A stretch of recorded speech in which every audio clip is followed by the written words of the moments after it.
우리가 예수님을 믿으면서 얻게 되는 유익과 은혜가 참 많습니다. 그 무엇보다 먼저 하나님께서 나를 사랑하신다는 것, 이 사랑받고 있다는 것 자체가 참으로 큰 은혜가 아닐 수가 없습니다.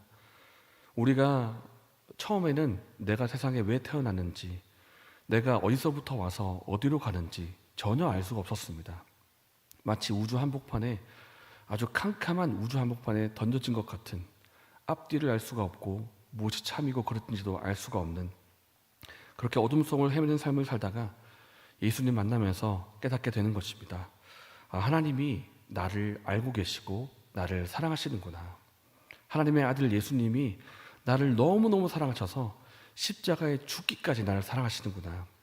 이 사랑을 우리가 경험하면서 감사와 감격을 하게 되는 것입니다. 내가 하나님의 사랑을 받고 있고 하나님께서 나를 너무 사랑하시기 때문에 십자가에 죽기까지 사랑하신다는 것, 이 한 가지만으로도 우리에게 얼마나 큰 은혜고 복인지 모르겠습니다. 이것 말고도 예수님 믿으면서 누리는 은혜가 참 많습니다. 하나님이 나를 사랑하신다는 것, 이것을 시작으로 해서 내 죄를 용서해 주시고 나를 깨끗하게 해준다는 것, 그리고 내가 기도드릴 때 그 기도를 들으시고 응답하신다는 것, 내가 어디로 갈지 모르지만 하나님이 나의 목자가 되어주셔서 내 삶을 인도하신다는 것, 이게 여러 가지 것들이 나에게 복과 은혜로 다가오는 것입니다. 우리가 예수님 믿으면서 누리게 되는 이 여러 가지 복과 은혜들을 늘 누리며 살아가기를 원합니다. 그렇게 되면 참 좋겠습니다. 그런데 여러분, 이런 우리의 신앙생활에 불청객이 하나가 있습니다. 초대하지 않았지만은 우리 안에 불쑥 찾아와서 우리의 삶과 우리의 감정들을 헤집어놓는 불청객이 하나가 있습니다. 마치 즐거운 파티에 찬물을 끼얹는 것처럼 우리는 전혀 원하지 않는데, 초청한 적도 없는데 불쑥 찾아와가지고 우리의 삶을 뒤집어 놓는 그런 존재가 있다는 것입니다. 무엇이냐면 바로 고난입니다. 고난은 마치 만나고 싶지 않은 불청객 같습니다. 초청하지도 않았는데 우리 삶에 찾아와서는 우리를 막 뒤흔들어 놓습니다.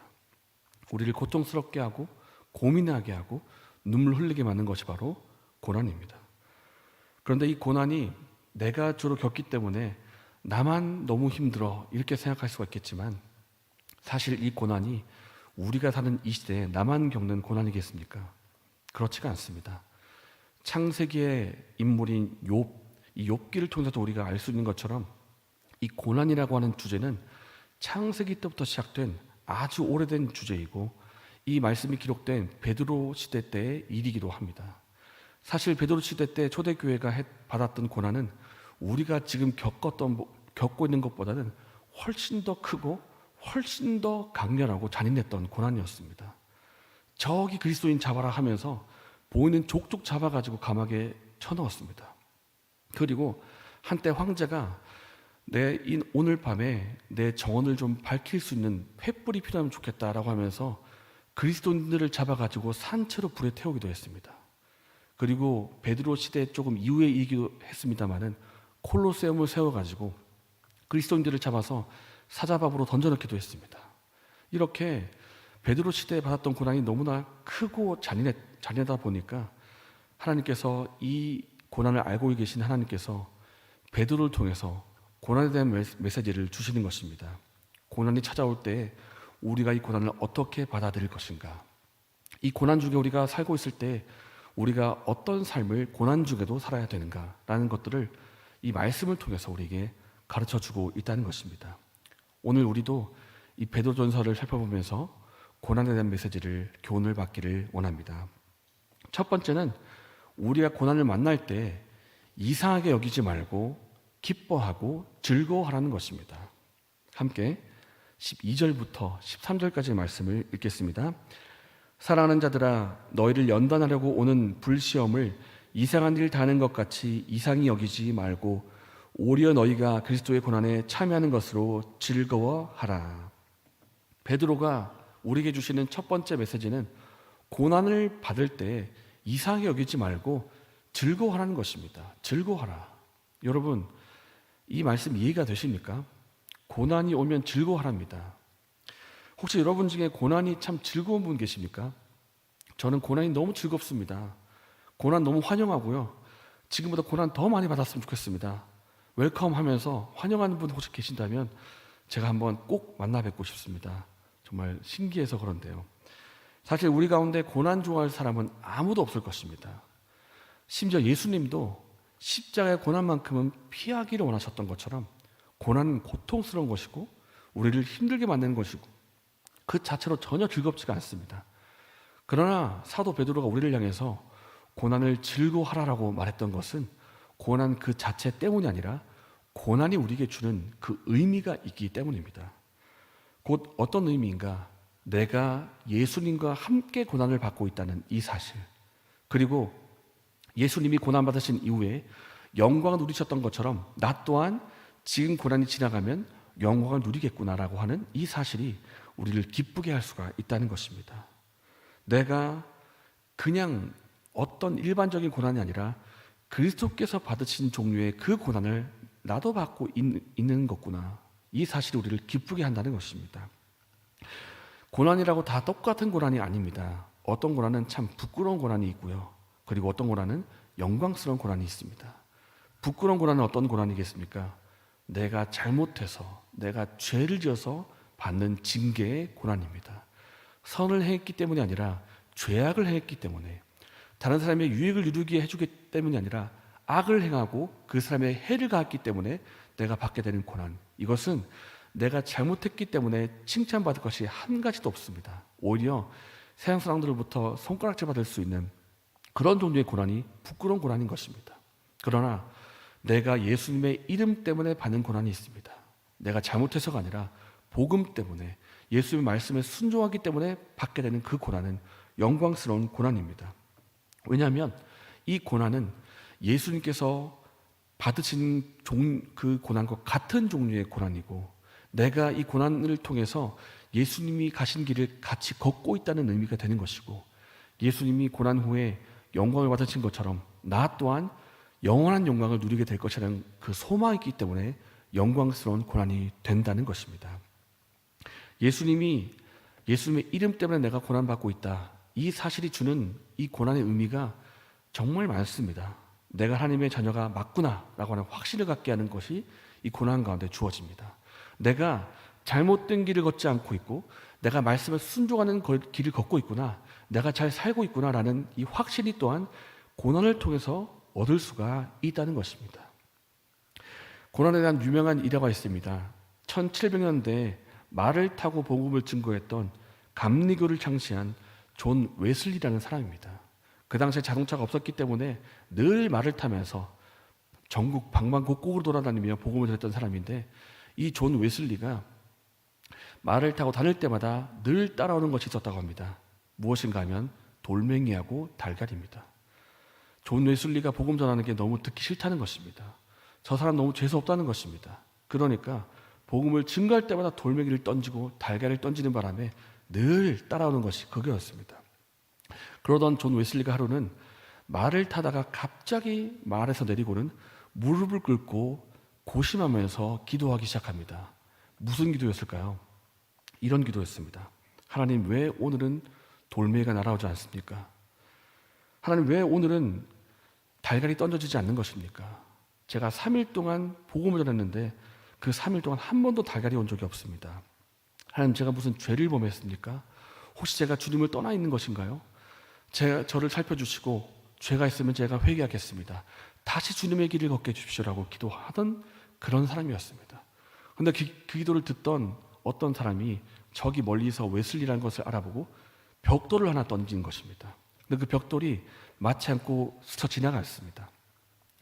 스쳐 지나가는 벽돌을 보면서 내가 여전히 하나님의 뜻 안에 있는 것이구나 하면서 안심하고 그 길을 갔다고 합니다. 이것이 진짜인지는 모르겠지만 우리가 알 수 있는 사실은 우리 삶에 찾아올 수 있는 이 고난이 내가 예수님의 이름 때문에 고난받고 있구나라는 확신을 주는 고난의 의미도 있다라는 것입니다. 사랑하는 여러분, 우리의 고난을 환영할 필요는 없겠지만은 그렇다고 찾아온 고난을 피하지도 않기를 원합니다. 우리가 고난을 피하지 말고 그 고난 너머에 있는 영원한 영광을 바라보기를 소망합니다. 고난 중에 오히려 기뻐할 수 있는 은혜가 저와 우리에게 있기를 예수님의 이름으로 축복합니다. 고난에 대한 베드로가 전하는 두 번째 메시지는 고난 중에 있다 할지라도 주의 뜻을 행하고 하나님께 영광을 돌리라라는 것입니다. 함께 16절의 말씀을 읽겠습니다. 만일 그리스도인으로 고난을 받으면 부끄러워하지 말고 도리어 그 이름으로 하나님께 영광을 돌리라. 우리가 방금 16절 말씀에서 우리가 특별히 주목할 단어 하나가 있습니다. 그것은 바로 그리스도인이라는 단어입니다. 여러분, 그리스도인이라는 단어 우리가 많이 들어봤을 텐데요. 신약 성경에서 몇 번 나올 것 같습니까? 많이 나올 것 같지만 제가 알기로는 딱 3번밖에 나오지 않습니다. 사도행전에 2번이 나오고요. 오늘 본문 베드로 전서에 4장에 1번 나옵니다. 딱 3번밖에 안 나옵니다. 그러니까 우리는 정말 익숙하기 때문에 자주 부르는 이름이지만 그 초대교회 당시에는 막 생겨난 이름이고 우리가 부르는 그 의미보다 더 깊은 의미가 초대교회에 있었던 것을 보게 됩니다. 그리스도인이라는 무슨 의미인가? 우리가 그 당시에 헤로디안, 헤롯의 가문, 헤롯의 권속을 헤로디안이라고 불렀던 것처럼 그리스도인이라는 뜻은 그리스도의 권속, 그리스도의 가문, 그리스도의 가족이라는 뜻입니다. 그러니까 내가 그리스도의 가족이라는 뜻입니다. 내가 가족이다. 또 그리스도인이라는 뜻은 그리스도를 지지하고 따르는 자, 그리스도께서 가신 길을 따라가는 자라는 의미가 되기도 합니다. 그렇기 때문에 제자가 그리스도인인 것입니다. 그리고 그리스도인이란 이 이름은 경멸하는 사람들에게 있어서는 아주 죄목과 같은 죄의 목록이기도 했습니다. 강도, 사기꾼, 살인자처럼 그리스도인이 죄목이라는 것입니다. 저기 강도 잡아라 했던 것처럼 저기 그리스도인 좀 잡아라 라고 해서 그렇게 그리스도인이 죄목으로 불리고 감옥에 쳐넣을 때 그리스도인 이렇게 불렀다는 것입니다. 아주 경멸하는 이름이기도 했다. 그래서 그리스도인이라는 것은 내가 그리스도의 가족이고 권속이라는 뜻이고 그리스도에 속한 자라는 뜻이고 그리스도를 따라가는 자라는 뜻이고 그리고 그리스도께서 가신 길을 나도 따라가겠다라는 뜻입니다. 이것은 물론 고난을 핍박을 각오한 의미이기도 합니다. 그렇기 때문에 오늘 본문의 16절에서 그리스도인으로 고난을 받으면 이라는 이 말은 핍박을 받는 중에도 이미 박해를 각오한 의미이고 핍박을 받는 중에도 내가 그리스도를 따르는 삶을 살겠다라는 각오가 들어있는 의미인 것입니다. 내가 고난 중에도 다른 사람을 맞대어 미워하지 않겠습니다. 나를 핍박하는 원수가 있을지라도 내가 대적하지 않겠습니다. 그 원수 같은 사람을 마음에 품고 위해서 기도하겠습니다. 오히려 그 원수 같은 사람을 위해서 사랑의 손길을 건네밀겠습니다. 억울한 일 당했다고 복수하지 않겠습니다. 참고 인내하고 용서하겠습니다.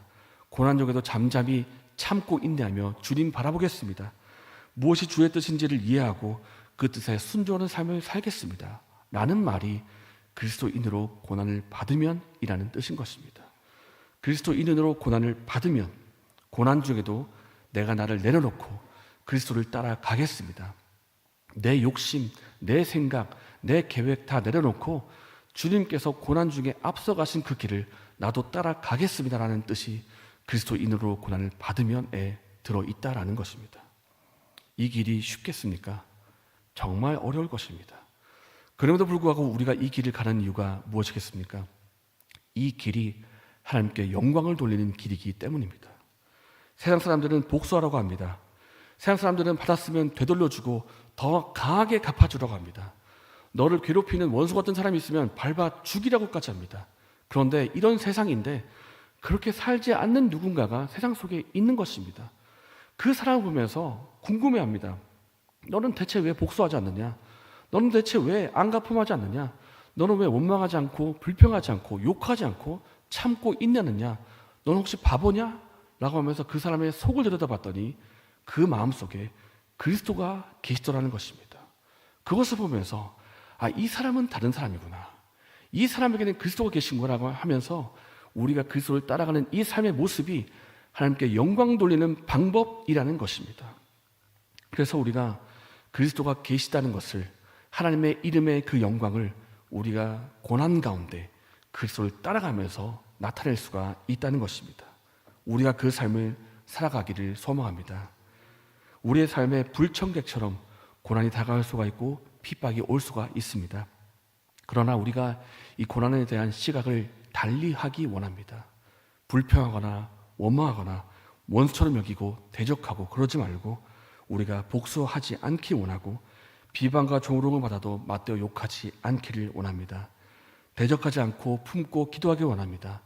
그 사람을 용납하고 마음에 품고 사랑의 손길을 건네기 원합니다. 우리가 예수님 따라가는 예수님 삶을 닮아가는 그 모습을 통해서 하나님께 영광 돌리기를 원합니다. 우리가 그리스도인으로 고난을 받아서 하나님께 영광 돌리는 은혜가 저와 우리에게 있기를 예수님의 이름으로 축복합니다.